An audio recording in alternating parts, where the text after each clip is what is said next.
आप देख रहे हैं एजेंडा। एजेंडा में बातचीत हो रही किस तरीके से सांप्रदायिक दंगों के पीछे सांप्रदायिक राजनीति खोजने की कोशिश की जा रही है और इसके साथ साथ ये भी कहा जा रहा है कहीं इसका पूरा हिसाब किताब आने वाले चुनाव के मद्देनजर तो है नहीं। यार दिग्विजय सिंह ने ट्वीट करके कहा है कि आने वाले दिनों में बीजेपी गैर बीजेपी राज्यों के अंदर बीजेपी जो है वो इशारों में कह रहे हैं कि वहां दंगे फैलाने की बात कर सकती है। इन तमाम मसलों की चर्चा हो रही है। हमारे साथ सुधांशु त्रिवेदी, साथ ही हमारे साथ अभिषेक मनु सिंघवी, नीरज कुमार और हमारे साथ शरद प्रधान और शाहिद सिद्दीकी साहब हैं। सुधांशु त्रिवेदी जी, आप रिएक्ट करना चाहते थे क्योंकि जो बात उसके पहले नीरज जी ने कही थी और अभिषेक मनु सिंघवी पर। जी, नीरज जी ने जो प्रश्न कहा कि भाजपा का राष्ट्रवाद कैसा है, अभिषेक मनु सिंघवी जी ने कहा कि कांग्रेस कभी सांप्रदायिक राजनीति नहीं करती। मैं दोनों का उत्तर देना चाहूंगा। बोध गया के मुद्दे के ऊपर अगर वहां पर आतंकवादी बम रखे गए थे और उसको ये आतंकवादी घटना नहीं मान रहे तो क्या वहां तोड़फोड़ या लूटपाट के नजरिए से रखे गए थे? और जिसके के बारे में इंडियन मुजाहिदीन का भी एक उसको अपनाते हुए ईमेल भी आया। खैर उस पर विवाद हो सकता है कि वो सही था या गलत था, वो अलग बात है। पर अगर वहां पर बम रखे गए तो वो आतंकी घटना नहीं थी। चलिए मान लिया, आप कह रहे हैं ये भाजपा के राष्ट्रवाद पर प्रश्न चिन्ह। तो मैं पूछना चाहता हूं जनता दल यू की सरकार से कि जब वहां पर शहीद जवानों के शव आए तो पटना के एयरपोर्ट पर इनका एक भी व्यक्ति उपस्थित नहीं था। उस सरकार के नेता जो इशरत जहां को बिहार की बेटी बनाने के लिए सीना ठोक ठोक के बोल रहे थे, और जब रात में वो शव उतरे तो सब बैठे अपने घर में डिनर खा रहे थे। जिस पर मुझे वो सेंटेंस याद आता है कि कौम के गम में खाते हैं डिनर हुक्काम के साथ और रंज लीडर को है बहुत मगर आराम के साथ। बट अब आता हूं कांग्रेस के ऊपर। जो अभिषेक मनु सिंघवी जी ने कहा कि कांग्रेस कभी सांप्रदायिक राजनीति नहीं करती, मैं उनसे सिर्फ दो प्रश्न पूछना चाहूंगा कि जो कुछ चिदंबरम जी ने बोला वो तो एक पक्ष था। क्या प्रधानमंत्री महोदय ने यह नहीं बोला था कि मुस्लिम should have the first right over the national resources of India? क्या यह सांप्रदायिक नहीं, यह सेकुलर राजनीति थी? क्या गृह मंत्री ने नहीं बोला था, हिंदू आतंकवाद शब्द प्रयोग किया था और जिस पर हाफिज सईद ने उनका स्वागत किया था, भले ही बाद में दबाव में वह बयान वापस लेना पड़ा। प्रधानमंत्री, गृह मंत्री और चिदंबरम साहब का बयान बहुत स्पष्ट ये दिखाता है कि कौन सांप्रदायिक राजनीति करता है और कौन जो है वो बगैर संप्रदाय का नाम लिए हुए राष्ट्रवादी राजनीति। सुधांशु जी, जो बात आप सवाल खड़ा कर रहे हो उसमें एक महत्वपूर्ण सवाल शाहिद सिद्दीकी साहब, क्या किसी जवान की मौत पर उसको एयरपोर्ट पर रिसीव करना या उसके घर जाना, क्या इसके आधार पर तय होगा कि आदमी देशभक्त है, राष्ट्रवादी है या राष्ट्रवादी नहीं है?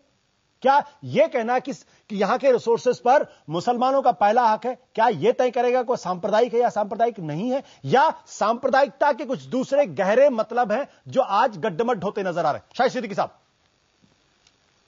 नहीं, सांप्रदायिकता के नहीं, सेकुलरिज्म के बहुत गहरे मतलब हैं जो आज गड़बड़ हो गए हैं। इस देश में समझ लिया गया है कि सेकुलरिज्म इस देश में मुसलमान का वोट लेने के लिए है। सेकुलरिज्म की जरूरत इस देश के को मॉडर्न बनाने के लिए, इंडस्ट्रियलाइज बनाने के लिए नहीं है। ये एक लंबी बहस है, इस पे मैं अलग से जाऊंगा। लेकिन मैं अभी जिस पे बात करना चाहता हूं वो ये कि दुर्भाग्यपूर्ण यह है कि भाजपा ही नहीं, जो सो कॉल्ड सेकुलर पार्टियां हैं वो भी पोलराइजेशन करने की पूरी कोशिश करती हैं हर चुनाव से पहले। और ये कोई नया नहीं है, इस देश में मुसलसल होता आ रहा है। आज लालू प्रसाद भी पोलराइज करना चाहते हैं, आज मुलायम सिंह भी पोलराइज करना चाहते हैं। और मुसलमान को सबने बंधुआ मजदूर समझ लिया है सेकुलरिज्म का कि मुसलमान को डराओ, मुसलमान को भयभीत करो और मुसलमान का वोट लो। ये बड़ी खतरनाक राजनीति हो रही है और ये हिंदुओं को डराते हैं, हिंदुओं को भयभीत करते हैं। तो इतना बड़ा देश जो सुपर पावर बनना चाहता है, वहां पर आप दो कम्युनिटीज को भयभीत करके ये समझते हैं कि देश को आगे ले जाएंगे। आप क्या राजनीति करना चाह रहे हैं? तो इस देश के दुर्भाग्यपूर्ण यह है कि दोनों तरफ से, चाहे वो किश्तवाड़ में हो, चाहे वो बोध गया में हो, चाहे आतंकवादी हमला हो, चाहे कम्युनल हो,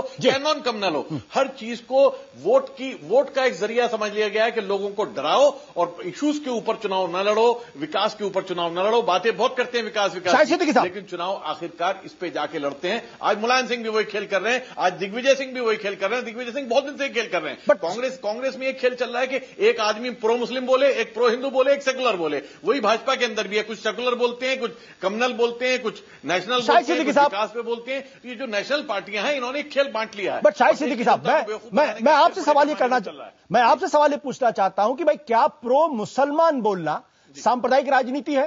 प्रो हिंदू बोलना क्या यह सांप्रदायिक राजनीति है? और अगर एक मिनट, अगर ये है तो क्या दिग्विजय सिंह कम्युनल पॉलिटिक्स कर रहे हैं और क्या बीजेपी कम्युनल पॉलिटिक्स कर रही है, या मुलायम सिंह यादव कम्युनल पॉलिटिक्स कर रहे हैं? प्रो मुसलमान जी नहीं, प्रो मुसलमान बोलना इस देश के, अगर मुसलमान के साथ नाइंसाफी होती है, प्रो मुसलमान नहीं है, किसी के साथ भी अन्याय हो रहा है, अगर किसी को लेवल प्लेइंग फील्ड नहीं मिल रही है, अगर किसी का विकास रुका हुआ है, उसके लिए खड़ा होना, उसके लिए बोलना देश के हित में है। ये तो पहली बात है। लेकिन जब आप मुसलमान के हित में ना बोले, आप कह दें कि जो मुंबई के दंगे हुए थे, जो हमला हुआ था आतंकवादी, उसके पीछे आरएसएस का हाथ था, तो आप क्या करने की कोशिश कर रहे हैं? आप बटला हाउस पे इंसाफ तो देना नहीं चाहते, बटला हाउस की इंक्वायरी आपकी सरकार कराती नहीं है, और आप बटला हाउस की हमदर्दी भी लूटना चाहते हैं। You want to have your cake and eat it too. आप कर ये रहे कि आप एक तरफ मुसलमान को जाके बहला दो और दूसरी तरफ दूसरा खेल कर दो कि नहीं देखो हम तो देश के हित में काम कर रहे हैं, हमने कोई इंक्वायरी नहीं कराई। ये क्या खेल कर रहे हैं आप मुसलमान के जज्बात को भी भड़काते हैं। बट क्या ये कम्युनल पॉलिटिक्स है? मुसलमान के हित में बोलना नहीं है, शाहिद सिद्दीकी साहब खेलना है, शाहिद सिद्दीकी साहब खेलना है,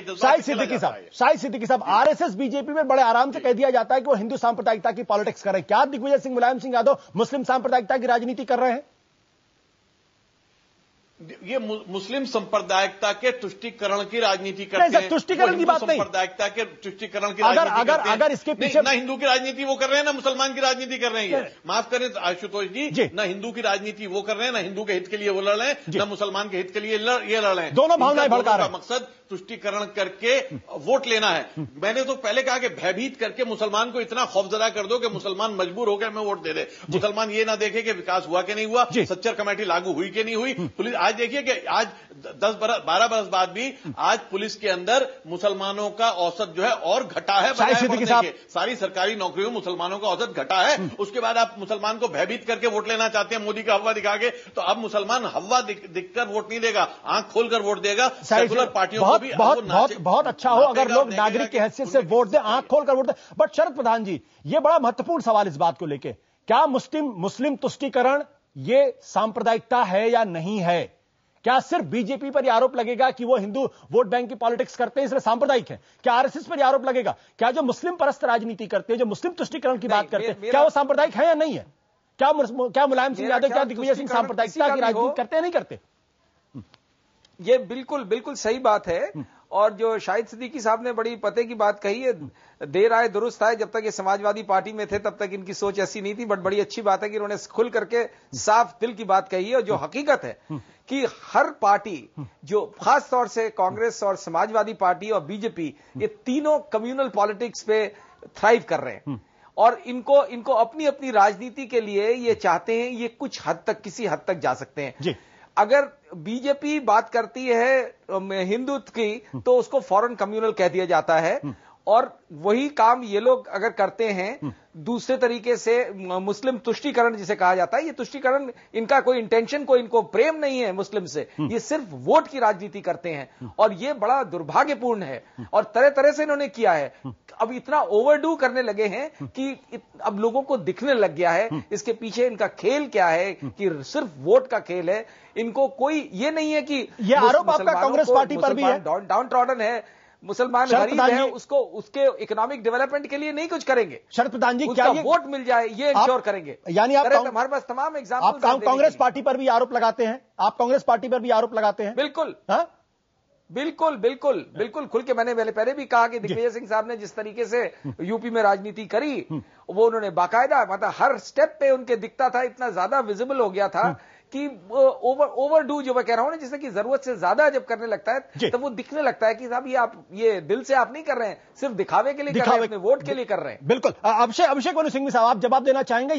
यानी जो पॉलिटिक्स बीजेपी करती हिंदू वोट बैंक के लिए, वही पॉलिटिक्स आपकी पार्टी के लोग भी करते हैं मुस्लिम वोट बैंक के लिए?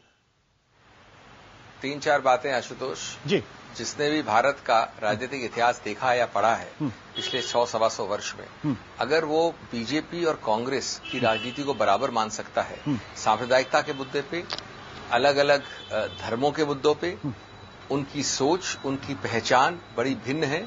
मैं समझता हूं कांग्रेस का जो एक समाविष्ट, एक रेनबो समर्थन रहा है अखिल भारतीय स्तर पे, एक बार नहीं 125 साल में, वो इतिहास बताता है कि हमने सांप्रदायिकता का आधार अगर लिया होता तो हमारी ये पहचान कभी होती नहीं। ये पॉइंट नंबर 1। पॉइंट नंबर 2, इनके तो लेखन में, इनकी उपज में, जहां से ये शुरू हुए हैं, जिस फलसफे से ये निकले हैं, इनका आरएसएस कनेक्शन, सब कुछ कम्युनल रहा है। इनके लेखनी में, इनके बोलने में, अयोध्या में, इनके संकेत में, गुजरात में, मोदी जी के पूरी पहचान में। आज आखिर मोदी जी के लिए इतना विरोध क्यों है? गठबंधनों में इतना विरोध क्यों है? बीजेपी के अंदर ही नहीं, बीजेपी के बाहर एनडीए में इतना विरोध क्यों है? सिर्फ इसी मुद्दे पे है ना। तो इसलिए बराबरी करना इन दोनों का, कांग्रेस और बीजेपी का, मैं समझता हूं कि इसका मतलब है कि कोई अनभिज्ञ है इस देश के इतिहास से, इस देश की राजनीति से। तीसरी बात, निश्चित रूप से जहां पर आप सस्ती राजनीति सांप्रदायिकता के आधार पर करेंगे, तो आज कम से कम 15 वर्ष से और खास तौर पे 2013 में कोई ऐसा नहीं है समुदाय का, मुसलमान हो चाहे हिंदू हो, पारसी हो, सिख हो, कि वो इतना मूर्ख है या इतना सरल है कि वो समझ नहीं पाएगा। वो अंततोगत्वा उसकी मूल में जाता है, वो उस पार्टी की सोच में, फलसफे में, ओरिजिन में, उसके चाल चलाव में जाता है। और वो अगर जान जाता है कि आपकी पहचान क्या है, तब वो निर्णय लेता है। मुसलमान आप ये समझते हैं आज, या मुसलमान को छोड़िए, आप कोई और ले लें, आप कोई और अल्पसंख्यक ले लें। अभिषेक जी माफ करेगा, मैं आपको बीच में रोक रहा हूं क्योंकि मेरे पास समय की कमी है। मैं आपकी बात को समझ गया। हमारे दूसरे में, I am extremely sorry to interrupt you sir. Neeraj ji, जो बात की गई, जो बात शरद प्रधान जी ने उठाई कि भाई पॉलिटिक्स, कम्युनल पॉलिटिक्स दोनों तरफ से हो रही, आपके नेता पर भी आरोप लग रहा है कि भाई बिहार के अंदर बीजेपी से समर्थन इसलिए, बीजेपी संपर्क इसलिए काटा गया क्योंकि नजर वहां पे मुस्लिम वोटों पर है, वो नाराज ना हो जाए। आप भी मुस्लिम तुष्टीकरण की पॉलिटिक्स कर रहे हैं, मुस्लिम वोट बैंक की पॉलिटिक्स। भारतीय जनता पार्टी बिहार सरकार की कार्यशैली से नहीं अलग हुई। जिस मुद्दे पर हमारा मतभेद था वो भारतीय जनता पार्टी का शीर्ष नेतृत्व जानता था। और हमारी ये समझ है कि सांप्रदायिकता रूपी जहर का मुकाबला करने के लिए ह्यूमन इंडेक्स का डेवलपमेंट जरूरी है, और हमारी ये समझ कायम आज भी है। दूसरी बात, बट बीजेपी से आपने संपर्क इसलिए तोड़ा, एक मिनट, बट बीजेपी संपर्क इसलिए तोड़ा क्योंकि वो मुस्लिम वोट बैंक में नजर है आपकी। नहीं तो बताना चाहिए ना, भारतीय जनता पार्टी को ये बताना चाहिए कि 2/3 बहुमत हमको 2005 में मिला, 2010 में मिला। अगर तो कौन से समाज में अगर विकास का मॉडल नीतीश कुमार जी ने खींचा, तो उसके पीछे मूल यथार्थ सामाजिक शांति, सांप्रदायिक शांति। दूसरा बात आशुतोष जी, मैं एक प्रश्न का जवाब आपके माध्यम से चाहता हूं कि हमने यह कहा कि बोधगया की घटना को भारतीय जनता पार्टी की बिहार इकाई ने आपराधिक घटना नहीं, आतंकी घटना माना। तो आतंकी घटना के खिलाफ आंदोलन कहीं हुआ है देश के अंदर में? दूसरा सवाल हमारा ये था कि जब बिहार के मुख्यमंत्री नीतीश कुमार जी बोधगया गए, तो आप नारा लगा रहे थे, दुनिया के धर्मावलंबी के सामने क्या साबित करना चाहते थे? नीरज जी, क्या कैसा ही राष्ट्रवाद था नीरज जी के सामने? हम अपने बारे में नीरज जी सुधांशु जी ने आपके सवालों का जवाब दे दिया है, और मुझे नहीं लगता कि इस सवाल पे आगे बढ़ने की जरूरत है। लेकिन ये एक ऐसा मसला है जिसपे हमेशा राजनीति होती रहेगी, और हम